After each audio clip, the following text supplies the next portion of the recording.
हाय class 10th।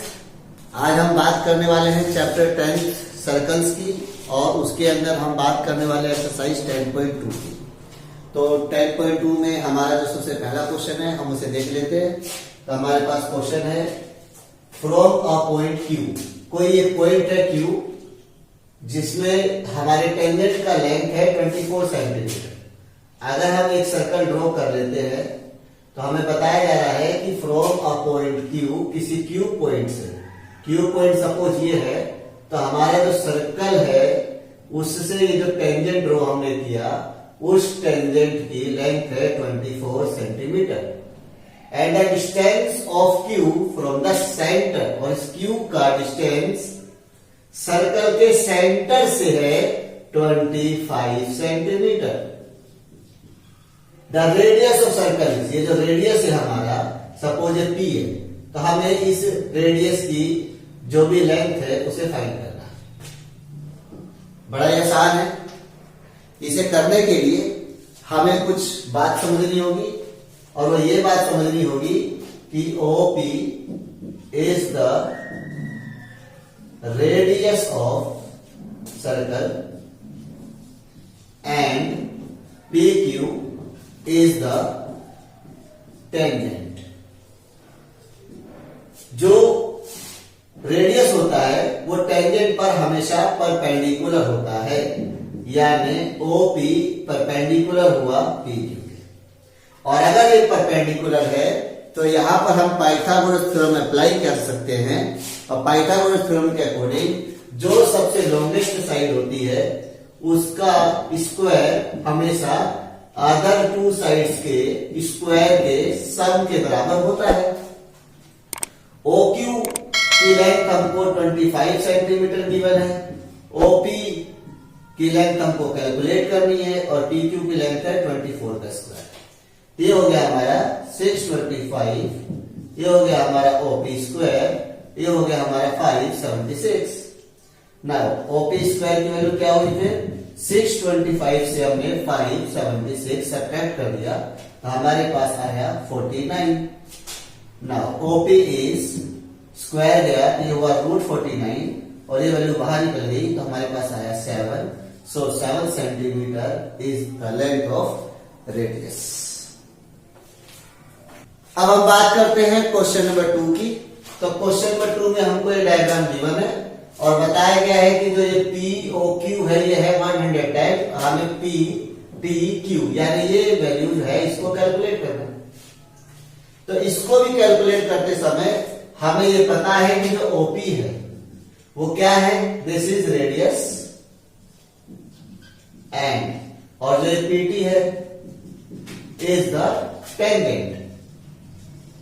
अब OP क्योंकि radius है और PT टेंजेंट है तो ये पूरा का पूरा परपेंडिकुलर हुआ, OP परपेंडिकुलर हो गया PT के। ऐसे ही हम ये भी कह सकते हैं कि जो OQ है हमारा वो भी रेडियस है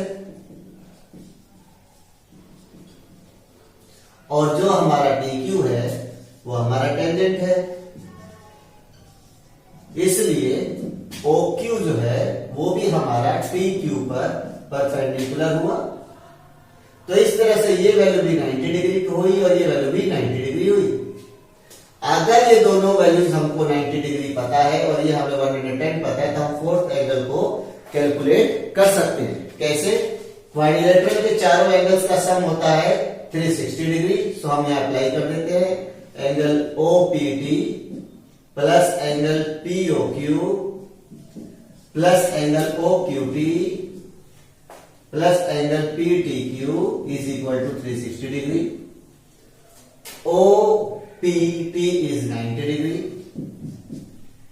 POQ is 110, OQT is 90 degree and PTQ की वैल्यू हमको फाइंड करनी है। इन सब को हम ऐड कर देते हैं। क्या गया हमारा 290 degree plus angle PTQ is equal to 360 degree. So angle PTQ is 360 minus 290 degree और हम ये सब्ट्रैक्ट कर देते हैं तो हमारे पास वैल्यू आ गई 70 degree.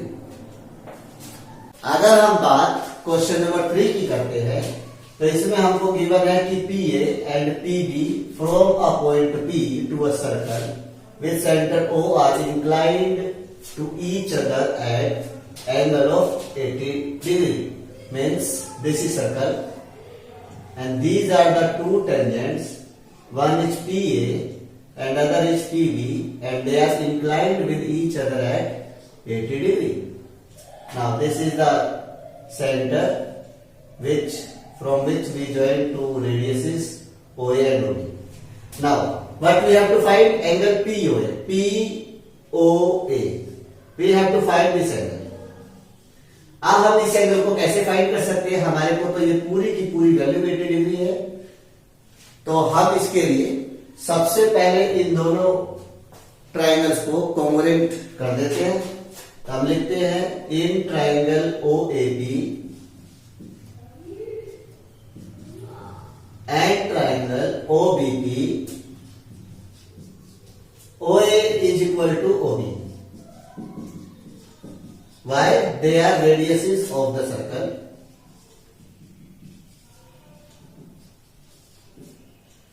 Now, OP is equal to OP because this is common, and PA is equal to PB. Why? PA and PB are equal.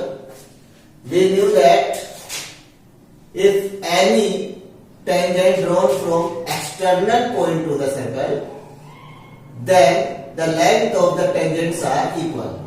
So we can say that tangents drawn from external point to the circle are equal.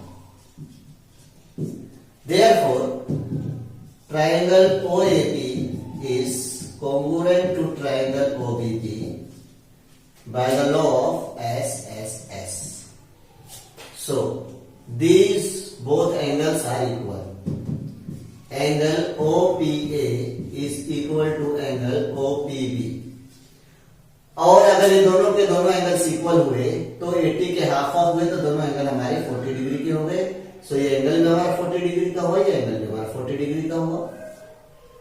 Now क्योंकि ये radius है और ये tangent है तो ये पूरी की पूरी वैल्यू 90 डिग्री की हुई।